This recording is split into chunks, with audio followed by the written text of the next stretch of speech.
Welcome to the Stairway to Heaven.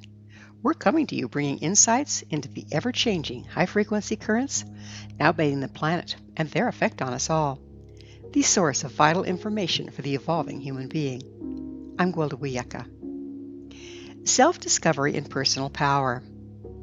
Most of us think we know who we are, yet in fact the very things we identify with are usually who we are not.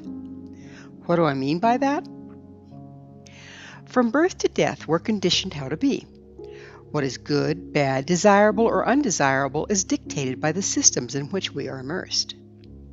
How we look, what we say, how we act are all scrutinized and judged throughout our formative years and beyond. We soon learn what we must project to be acceptable and what expression to avoid so that we're not judged against. This conditioned set of behaviors, beliefs, and reactions becomes such an intrinsic knee-jerk way of responding, most of us are clueless that we're not standing in the authenticity of who we are. Having an assigned set of acceptable behaviors is very limiting. We're living in rapidly changing times with adaptability and mobility are paramount to survive. If some of our natural expression has been judged against and therefore cast out of our repertoire, we're neither flexible nor adaptable. The duality of judging things either good or bad and acting accordingly is rapidly failing as our world expands towards unity. It's much like standing still. One would think there's no effort involved in simply standing, but a huge number of muscles engage and disengage every second to make the posture possible. The act of breathing impacts our center of gravity and must be compensated for to remain upright. The movement of the earth under our feet requires constant adjustment on our part. Even a slight breeze involves counterbalancing to remain standing. If we were to find one set of muscles acceptable and judge against their opposite and therefore not use them, we would soon fall flat on our faces. The same is true of expression. Every expression carries frequency. There's an appropriate time and application for every frequency to maintain balance. I remember my first attempts at keeping a fish tank. I was trying to master maintaining the proper pH. Was it good to add base? Only if the tank was too acid. If the tank was already too base, adding more base was bad. It would kill the fish. To keep the fish alive and healthy, I needed to have both acid and base on hand and not be afraid to use either when the situation required it. Life is like that. To everything there's a season, a time to every purpose under heaven. If we've judged against and discarded any expression or frequency, we're dead in the water come time to use it to maintain balance. Self-discovery is a systematic search for all the aspects of ourselves we've judged against and discarded due to our lifelong conditioning. The act of remembering ourselves is absolutely necessary if we're to evolve with the times. The ancient Greek aphorism, "Know thyself," is one of the Delphic maxims and was the first of three inscribed on the entrance of the temple of Apollo at Delphi. The other two are "nothing to excess" and "certainty brings insanity." The Delphic maxims are a set of concise statements of principle. Originally, they were said to have been given by the Greek god Apollo's oracle, Pythia, and therefore were attributed to Apollo. Pythia was the name of the high priestess of the temple of Apollo. She specifically served as its oracle and was known as the Oracle of Delphi. The Oracle of Delphi, or Pythia, was a position rather than an individual. A Pythia was chosen among the priestesses of the temple upon the death of the previous Pythia. Moral character was of utmost importance in the chosen one. What is moral character if not balance and discernment? So what do oracles and Delphic maxims have to do with self-discovery and personal power? We each come into this reality at birth with a unique set of frequencies and amazing flexibility within them.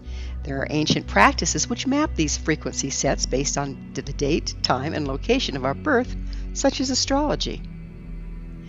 This is a complicated subject we'll address in later Stairway to Heaven episodes, but for now it's important to look at how we view and therefore use the modality. It's only too tempting to say, I'm a Leo, and therefore I'm like this and that. The victim stance, if you will. In fact, the sign of Leo is only a marker of the currents that may be most dominant in your life. What you do with them is totally up to you. You're not the sign or the currents. Both are just tendencies, not traits written in stone. It maps the wave you're surfing, not how you surf it. Dependent upon your choices, there are an infinite number of ways to surf and resulting outcomes. If we can bear this in mind, the practice of astrology can be most useful in helping us understand the currents and tendencies we're dealing with and how to tap into their power and use them to our advantage. The more we understand and use the set of frequencies we have access to, the more mobility and therefore mastery we can achieve. Finding the sweet spot on the wave of life is to resonate with the frequency and vibration of it. When we're standing in our authenticity, this is easily done. After all, it is our birthright. What's not so easy is uncovering our authenticity in the first place. Not only has our energetic expression been compromised through conditioning this lifetime, but we also carry distortions from our genetic line. Any and all of these limitations can be overcome through introspection, self-discovery, and spiritual healing. This is not new. Many ancient practices, such as astrology and shamanism, contain tools and guidance to help navigate the hidden waters of the authentic self. As an example, many of the things compromising our true energetic expression are pointed out within the Delphic maxims. Maxim number 1, know thyself. As I mentioned, many of us have the mistaken belief we know ourselves.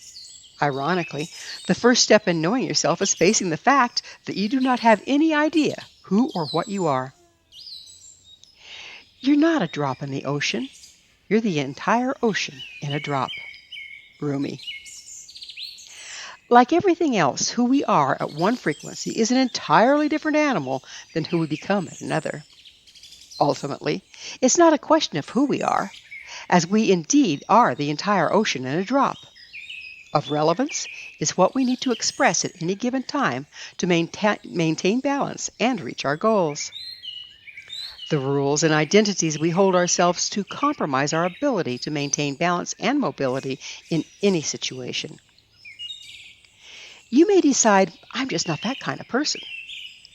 But what happens when that's exactly the type of person you need to be in a particular situation? I don't view myself as a violent person, but threaten one of my babies, and hell hath no fury. Bringing the appropriate frequency to balance any situation can only be done when we're not identified with or in avoidance of any. It requires being open to all possibilities and attached to none.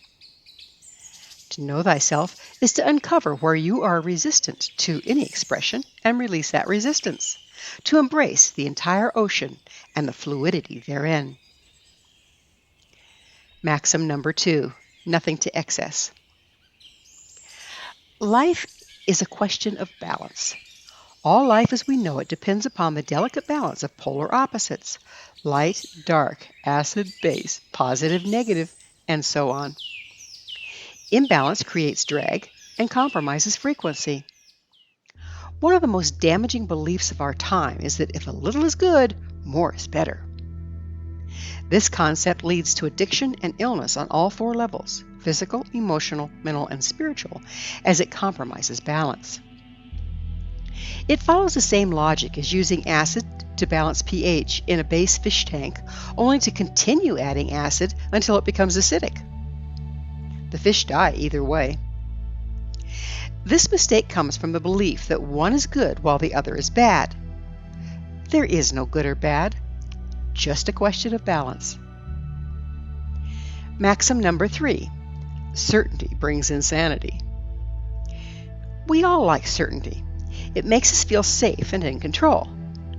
Yet what is true at one frequency, water is liquid, becomes false at another, where water becomes steam.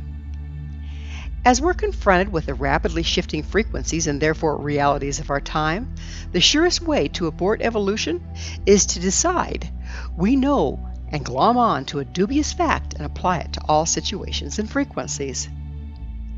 Doing the same thing in the same way and expecting different results is one definition for insanity.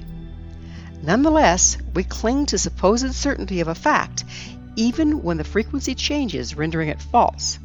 We continue to try and impose it onto our world. We can all understand the results of trying to guzzle steam as if it were still liquid, yet holding to an obsolete certainty makes no more logical sense than attempting to drink steam. So where does personal empowerment come in? We embrace our full range of expressions and learn to work with intention. We're free to surf the wave of life according to that which we wish to experience. Our intention sets the stage of possibilities in such a way that what we need to do is to tend to the balance of the situation at hand and take the appropriate action at the optimum time. Much like riding a bike, we have a destination in mind and set our intention to get there. If we then stay balanced on the bike, pedal and brake at the proper moments, and take the necessary turns, we will arrive at our chosen destination.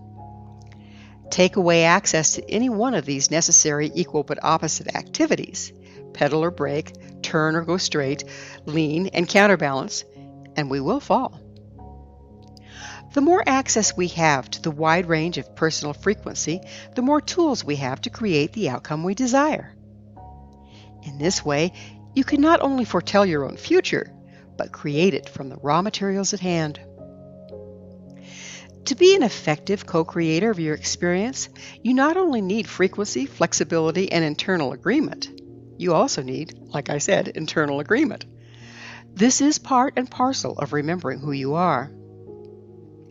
The conditioning we have all been subject to has resulted in conflicting internal messages and judgments that will sabotage our balance and ability to manifest. I call these messages yabbits. It will often go something like this. I intend to learn to play the guitar, followed by, yeah, but it's really hard to learn and I'll never be very good at it. These seemingly benign messages negate our intent and cripple our ability to manifest. The antidote? Anytime a seemingly random negative thought goes through your head while you're trying to set intention, take time to write it down in your journal. Then compose an equal but opposite statement to cancel it out. I'm fully capable of learning to play the guitar with ease.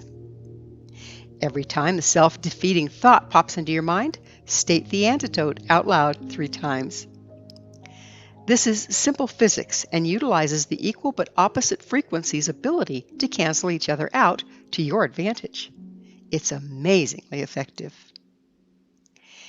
If you want to find the secrets of the universe, think in terms of energy, frequency, and vibration. Nikola Tesla. When we can accurately express our natural energy, frequency, and vibration, we become masters of reality. Consciously setting our intent and applying the required frequency corrections at the appropriate times enables us to surf the waves of life. In so doing, we harness their power and are propelled to the outcome we desire. Or we can always hang on to our old beliefs and limitations of who we are and be scraped across the bottom of the ocean by every crashing wave. Thank you for joining me, Gwilda Wiyaka, on the Stairway to Heaven, where we provide updates on the energetic currents facilitating our evolution into conscious, powerful co-creators. As I'm sure you've noticed, not only do the Stairway to Heaven episodes stand alone, but they weave together to form a map to evolution and personal empowerment as we enter the new era. To revisit this or any of our past episodes, visit our archives at www.stairwaytoheavenmedia.com. If you'd like to find out more about me, my school, and the evolutionary tools we offer, visit www.findyourpathhome.com.